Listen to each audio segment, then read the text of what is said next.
nongeye kubasubiza abakunzi ba Benja TV n'umwana twabara kubageza ikiganiro n'umuntu mu gihugu cyo kuri Benja TV. Ikiganiro mugiye kugezwaho na Benjamin aka Young Mil.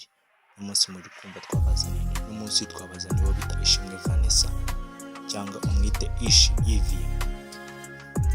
Niyo mpamvu turi gutega amatwi iki kiganiro tukamenya byinshi twaganiriye utaruzi kuri Ishimwe Vanessa. Ishimwe Vanessa twaganiriye atubwira amatariki y'amavuko n'umwaka yavukiye, atubwiye ko yavutse mu mwaka wasaga 2008 tariki 29 z'ukwezi kwa karindwi niwe iwabo bamwibarutse. Ishimwe Vanessa yamukomeje mukaganira akamubaza ahantu yatangiriye kwiga nasari cya mu mashuri y'incuke y'abana. Akubwira ko yatangiye kwiga mu 2011 akaba yatangiye ku kigo bita Pacifique, aho niho yatangiye nasari. Yarakomeje ariga agera aho ngaho atangira primaire, ayitangira kuri APEC ariho yize primary. Ntiyatinze cyane kuko yahise akomereza ku kigo bita Muhoza giherereye Musanze.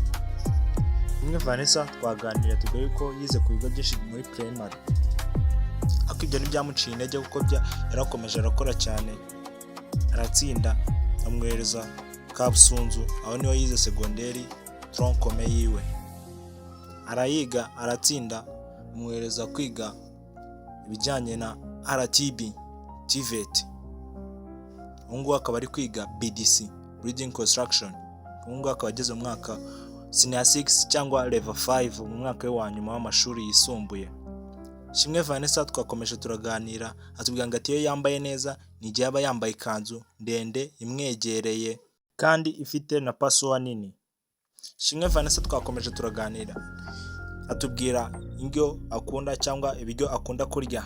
Yatubwiye yuko akunda kurya inkoko, amakaroni, chips cyangwa ifiriti.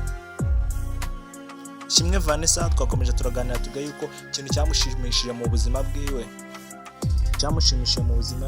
nuko Imana yakomeje gukiza papa we impfu nyinshi, kandi nubwo akirwaye cyane akiriho Imana yakomeje kurinda papa impfu nyinshi mu bihe bitandukanye. Ishimwe Vanessa twakomeje turaganira tumubaza ikintu cyaramubabaje mu buzima bwe.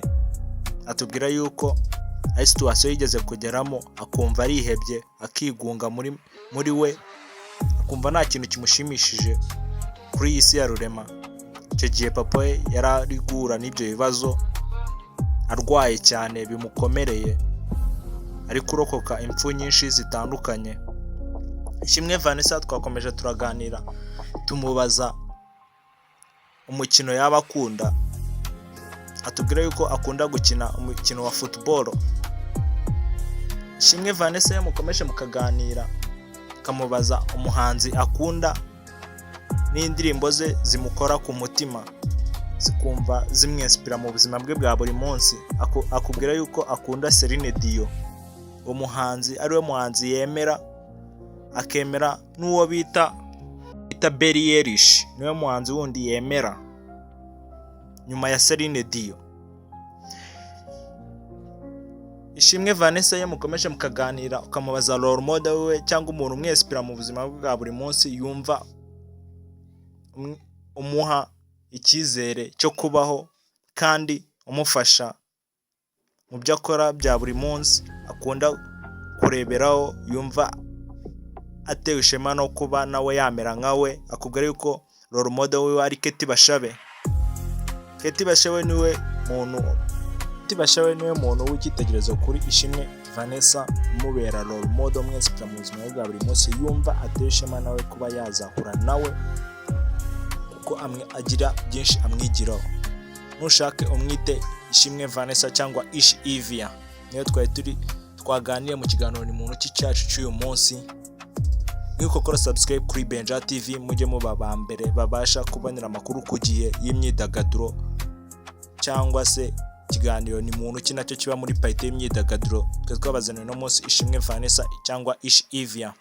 Ikiganiro cyacu ni muntu ki mwagezwagaho nanjye Benjamin aka Young Mil. Niko kora subscribe kuri Benja TV. Ikiganiro cyacu ni muntu kinakagaruka. Ciao ciao. shout out kuri mwese muri gukora subscribe turi kubana muri iyi minsi. Ciao ciao.